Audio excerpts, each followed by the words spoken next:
बिस्मिल्लाहिर्रहमानिर्रहीम, अस्सलाम वालेकुम। मैं हूं आपका मेज़बान आकिल हुसैन। इस वक्त हम मौजूद हैं इलेक्शन कमीशन में। यहाँ से बराह रास्त आप लोगों को इलेक्शन की जो नताइज हैं वो आप लोगों को दिखा देंगे। और ये आप देख सकते हैं मेरी बैक साइड में ये स्क्रीन लगी हुई है। यहाँ जितने भी जो नताइज मौसूल हो चुके हैं उसकी भी तफसीलात यहाँ मौजूद हैं। और अभी तक जितनी नशस्तों के नताइज नहीं आए हैं उसकी भी तफसीलात यहाँ मौजूद है। और जितने नशस्तों पर इलेक्शन पोस्टपोन्ड हो चुके हैं मुख्तलिफ वजूहात की वजह से उसकी भी तफसीलात यहाँ मौजूद है। सबसे पहले हम बात करते हैं नेशनल असम्बली के जो नताइज अभी तक पहुँच चुके हैं नाज़रीन।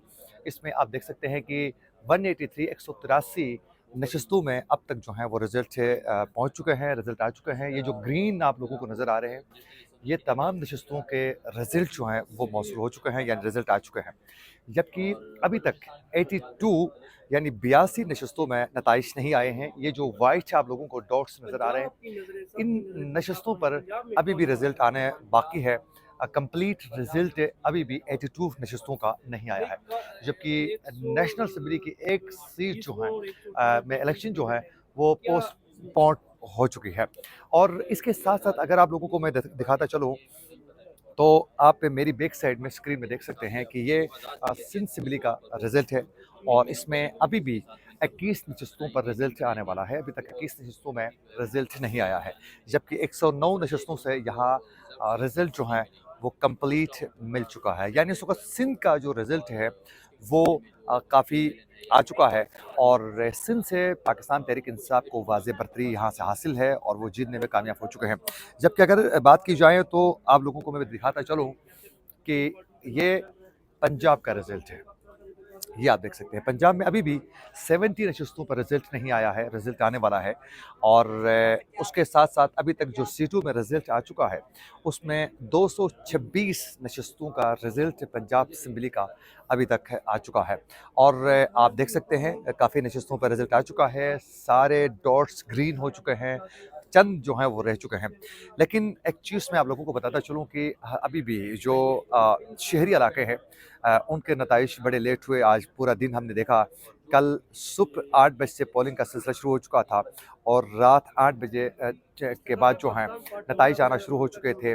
और 6-7 बजे के ही बाद ही रिज़ल्ट आना शुरू हो चुके थे। लेकिन हमने एक चीज़ देखा कि जो दही इलाके थे वहाँ के नताइज जो हैं वो जल्दी आ रहे थे, शहरी इलाकों के जो नताइज थे वो लेट हो रहे थे। बिलख़ुसूस आपने देखा कि शेर इक़्तिदार में इस्लामाबाद में जो 3 नशस्तें थी उसमें NA 46 यानी 40, 47, 48 ये तीनों सीटें जो हैं वो इस्लामाबाद की है। इसमें रिज़ल्ट बहुत लेट हुआ। रात तक की जो वाज़ेह पोजीशन थी उसमें जो तहरीक इंसाफ के जो आज़ाद उम्मीदवार थे उनकी लीड थी, वो काफ़ी आगे जा रहे थे। लेकिन सुबह जो नतीजा आया वो कुछ और आ गया और उसमें मुस्लिम लीग नून के कैंडिडेट जो हैं अकील अंजुम अकील जीत चुके हैं और खुर्रम भी जीत चुके हैं।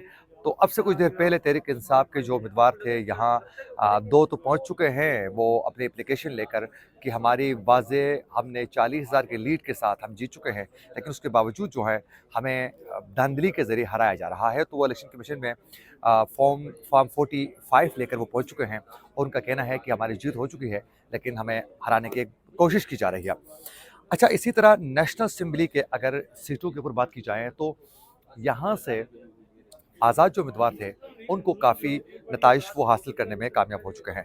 अच्छा, इसके अलावा जो हैं ये तो इलेक्शन कमीशन में जो नताइज शो हो रहे हैं उसकी तफसीलात मैं आप लोगों को बता रहा था। लेकिन उसके अलावा अभी टीवी स्क्रीन्स में जो रिज़ल्ट चल रहा है और अभी तक जो रिज़ल्ट आ चुके हैं उसके मुताबिक जो है अभी तक नाज़रीन 204 नशस्तों पर ये मुख्तलिफ टीवी चैनल्स रिपोर्ट कर रहे हैं। और उसमें 204 नशस्तों पर नताइज आ चुके हैं। 265 नशस्तों में से 204 पर नताइज अभी तक मौसूल हो चुके हैं। और उसमें नाज़रीन बिलखुसूस जो आज़ाद उम्मीदवार थे उनकी तादाद ज़्यादा है। और जिसमें आज़ाद उम्मीदवारों की तादाद जो है वो 87 है, 87 जब PMLN के 60 हैं, जबकि पीपल्स पार्टी 45 नशस्तों पर जीतने पर कामयाब हो चुकी है। यानी सबसे ज़्यादा जो है वो आज़ाद उम्मीदवार जो हैं वो जीत चुके हैं। तो ये सूरत हाल है, जबकि तहरीक इंसाफ के जो आज़ाद उम्मीदवार हैं वो ज़्यादा से ज़्यादा नशस्तें हासिल करने में कामयाब हो चुके हैं। लेकिन अब जो हैं आज दिन तकरीबन 10 से नताइज जो हैं वो थोड़ा मज़ीद अजीब तरीके से आना शुरू हो चुके हैं और मज़ीद आज़ाद जो उम्मीदवार थे, यानी तहरीक इंसाफ के हिमायत याफ्ता, उनके लिए काफ़ी मुश्किलात जो है मज़ीद पैदा की जा रही है। और इसमें कोई दो राय नहीं है कि जो मौरिख लिख चुका था उसके बिल्कुल ही बरखिलाफ़ एक फ़ैसला सामने आ रहा है।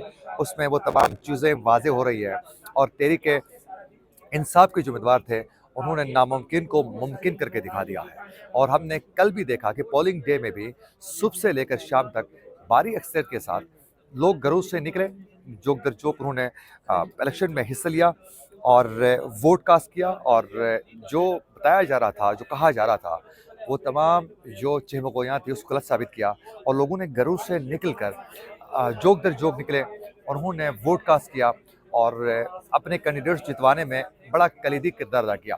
रात के वक़्त हम लोगों ने देखा कि जो बिलख़ुसूस तहरीक इंसाफ के जो उम्मीदवार जीत रहे थे, कहीं भी पोलिंग स्टेशन से उनकी जीत यकीनी हो रही थी, वहाँ जो उनके कारकुन थे वो ब्लास्ट हो रहे थे। वो जज़्बे के साथ बात कर रहे थे, वो अपनी अपनी जो जीत थी उसको सेलिब्रेट कर रहे थे। तो कहने का मतलब ये है कि मौरिख कुछ भी लिखें, आप प्लानिंग कुछ भी करें, लेकिन जो वोटर्स थे उन्होंने गलत साबित कर दिया है और उन्होंने अपनी जो जीत थी उसको यकीनी बनाने में वो कामयाब हो चुके हैं। यानी आज के बाद पाकिस्तान में एस्टेब्लिशमेंट की ईमा पर जो भी सियासतदान, जो भी पार्टी इक़्तिदार में आने की ख्वाहिशमंद होगी, अवाम उसको रिजेक्ट कर लेगी। तो आपने अगर जीतना है तो फिर अवाम में जाएँ, अवाम से आप लोगों ने वोट हासिल करना है और फिर आपकी जीत होगी। वही जीत के साथ आप 5 साल पूरे कर पाएँगे। 3 मिनट हुए ना, मुझे बता दें। अच्छा, इसके साथ-साथ आप लोगों को मैं बताता चलूँ कि जो खैबर पख्तूनख्वा है, वहाँ से पाकिस्तान तहरीक इंसाफ को वाज़ेह बरतरी हासिल हो चुकी है और वहाँ से तहरीक इंसाफ ने अपनी जीत यकीनी बनाने में कामयाब हो चुकी है। और इसी तरह अगर पंजाब की बात की जाए तो वहाँ भी तहरीक इंसाफ ने मुस्लिम लीग नून को बड़ा टफ टाइम दिया है। लेकिन इस वक़्त पीपल्स पार्टी जो है बड़ा सेफ खेल रही है, क्योंकि सिंध के अंदर जो है पीपल्स पार्टी के लिए जो नशिस्तें चाहिए थी वो लेने में कामयाब हो चुकी है। जबकि कराची की नशिस्तों में भी अभी रिजल्ट नहीं आया है। ये आप देख सकते हैं कि अभी भी 21 नशिस्तें अभी भी सिंध से और जिनका रिजल्ट अभी आना बाकी है। तो यहाँ से फिर पीपल्स पार्टी मज़ीद सीटें कन्फर्म हासिल कर सकती है। तो पीपल्स पार्टी ने सिंध के अंदर अपनी जो पोजीशन थे वो वाज़ेह तरीके से बनाने में कामयाब हो चुकी है।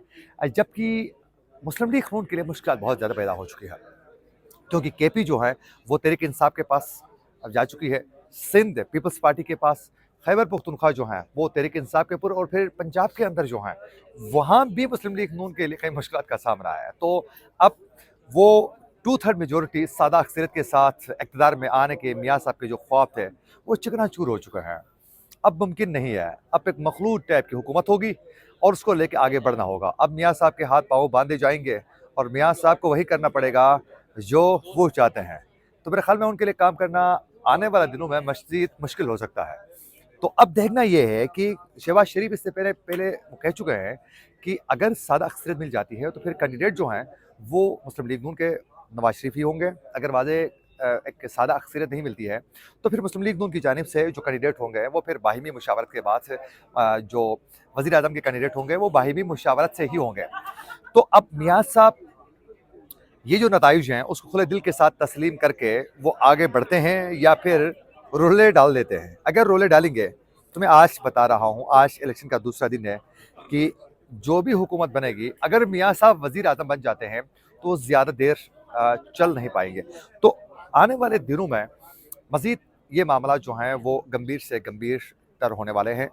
लेकिन अब देखें कि जितने भी उम्मीदवार हराए जा चुके हैं तहरीक इंसाफ के बिलखुसूस, वो अदालतों का रुजू करेंगे, इलेक्शन ट्रिब्यूनल में चले जाएंगे और फिर अदालतों का रुजू करने के बाद जो है फिर दोबारा एक गेमा गेमी शुरू होगी, एक चीख पुकार, धरने, एहतजाजी मुजाहरे और फिर इन तमाम चीज़ों को क्या आने वाली हुकूमत मैनेज कर पाएगी या नहीं, एक ये सवाल भी है।